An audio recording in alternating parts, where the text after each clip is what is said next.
जब आप केंद्र में जिसने ऐसा काम किया है, जिसके संरक्षण में सब कुछ होता आया है, यदि आप उसी को सबसे पहले आप दंडित करने की कोशिश करेंगे तो मैसेज बहुत बड़ा चला जाता है।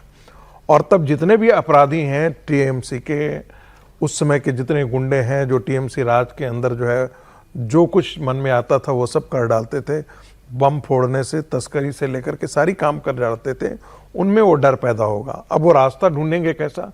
वो भारतीय जनता पार्टी की तरफ बढ़ने की कोशिश करेंगे। बहुत सारे उसमें से तृणमूल कांग्रेस के लीडर हैं और इस गिरोह में शामिल हैं, अपराधी तो भारतीय जनता पार्टी के तरफ बढ़ने की कोशिश करेंगे। भारतीय जनता पार्टी को यही थोड़ा सा सजग होकर के रहना पड़ेगा। ऐसा न हो कि भारतीय जनता पार्टी का टीएमसी करण हो जाए। नहीं, वो कह भी रहे हैं कि हम ये नहीं होने देंगे और ऐसे किसी को भी नहीं ले लेंगे, ऐसी तस्वीरें। अच्छा, एक सब आप सब सहमत हैं कि ये ठीक हो रहा है? वो ठीक हो रहा है, बिल्कुल खौफ बिल्कुल खत्म होता है। आम आदमी में जो खौफ रहता है इन सब लोगों का वो कम हो रहा है। उसका मतलब ये है ना, कोई ऐसा तो है नहीं, परेड निकाल रहे हैं तो वो पुलिस के इशारे पर ही ऐसा हो रहा है कि वो परेड निकाली जा रही है। और मैं कह रहा हूँ, आपने जो बात की, प्रोफेसर साहब ने भी कहा कि टीएमसी करण ना हो, बीजेपी का मतलब बीजेपी करण ना हो जाए, वो नहीं है। उससे बड़ा काम है जो बहुत गहराई से होता है, वो है ब्यूरोक्रेसी का।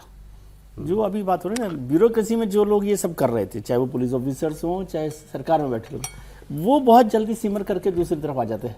वो सत्ता का केंद्र उनका बदलता नहीं, वो सत्ता में रहते हैं। क्योंकि आप पॉलिटिकल लीडर्स को तो पहचानते हो कि टीएमसी का लीडर है, वो आएगा कि नहीं आएगा, लेकिन ऑफिसर्स जो है और वही सारे सिस्टम को बनाए रखते हैं। मैं एक उदाहरण दे देता हूँ सौरभ। वो ज्यादा मुश्किल काम है कि आइडियाज भी देते होंगे सौरभ, क्योंकि वही जानते हैं ना सारा का सारा खेल। सौरभ, दिल्ली के लटियन जोन में एक बहुत बड़े सेंटर का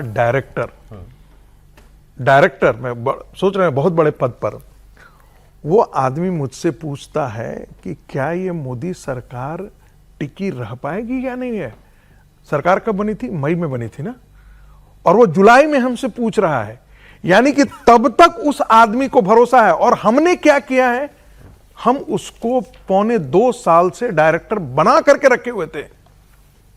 तो कई बार ये भी लगता है कि ये मैंने कहीं तो फिल्टरिंग की, कहीं भी स्क्रीनिंग की जरूरत है या नहीं है। अब ये लुटियंस वाली बात कह दी आपने। अगली खबर वैसी सी है, जिमखाना, दिल्ली जिमखाना क्लब, जिसे केंद्र सरकार ने 5 जून तक खाली करने का निर्देश दे दिया है, जहां पर बड़े बड़े ब्यूरोक्रेट्स, नौकरशाह, बड़े बड़े बहुत बड़े बड़े आर्मी अफसर और इसके अलावा और उसी किस्म के हाई फ्लाइंग लोग जो हैं वो जाते हैं।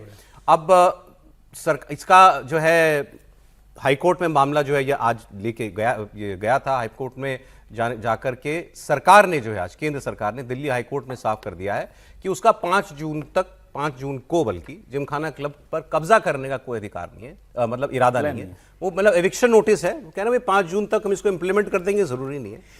इसके बाद हाईकोर्ट ने इस मामले में कोई इंटरिम ऑर्डर जारी नहीं किया है।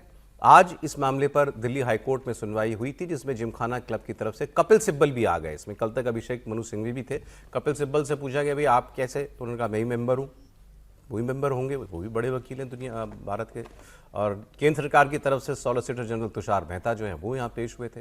तुषार मेहता ने कहा कि जिमखाना क्लब को खाली करने से पहले कानूनी प्रक्रिया का पूरी तरीके से पालन किया जाएगा, क्लब को नोटिस जारी किया जाएगा। और इसके बाद हाईकोर्ट ने केंद्र को नोटिस जारी करके 8 हफ्ते में उससे जवाब मांग लिया।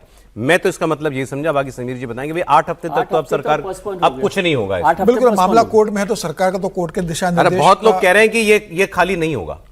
मैं साफ बता रहा हूं आपको, बहुत लोग कह रहे हैं कि इसके पीछे इतने पावरफुल लॉबी है, वो ये इसको रुकवा लेंगे। लेकिन आप सरकार ने जब नोटिस भेजा, सर सब सरकार ने नोटिस भेजा, सरकार को तो अभी पता नहीं था कि इसके पीछे कौन पावरफुल लोग हैं।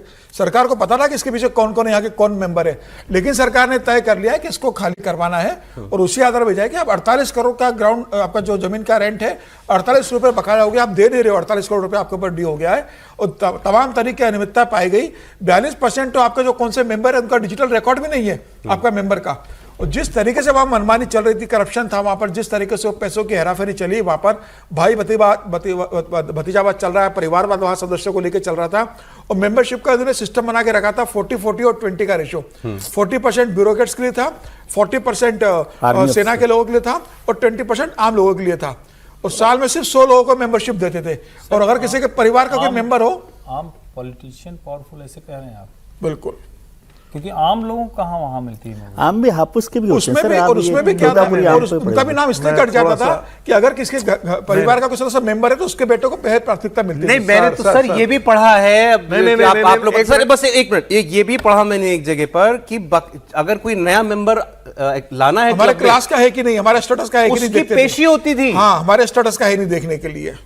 वो लोगों के सामने वो आएगा, वो अपना केस रखेगा, केस रखेगा।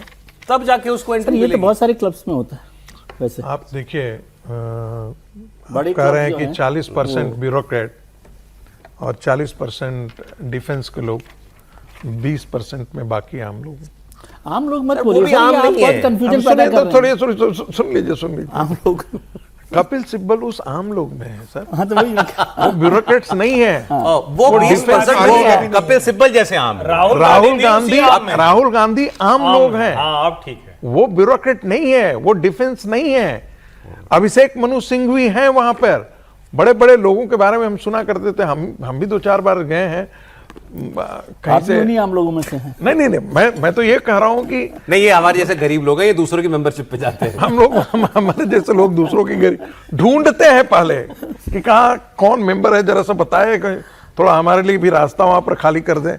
देखिए सबसे बड़ी बात वो समीर जी ने कहा, 1000 रुपया इसका किराया, 27 एकड़ की जमीन पर आप रखे हुए हैं लटियन जोन में, आपने एक ब्यूरोक्रेट के लिए क्यों चारागाह बना दिया? सर वो बात तो हो गई, मैं कह रहा हूं कि मुझे डाउट है कि ये काम होगा। होगा सर, 100% सरकार लेगी।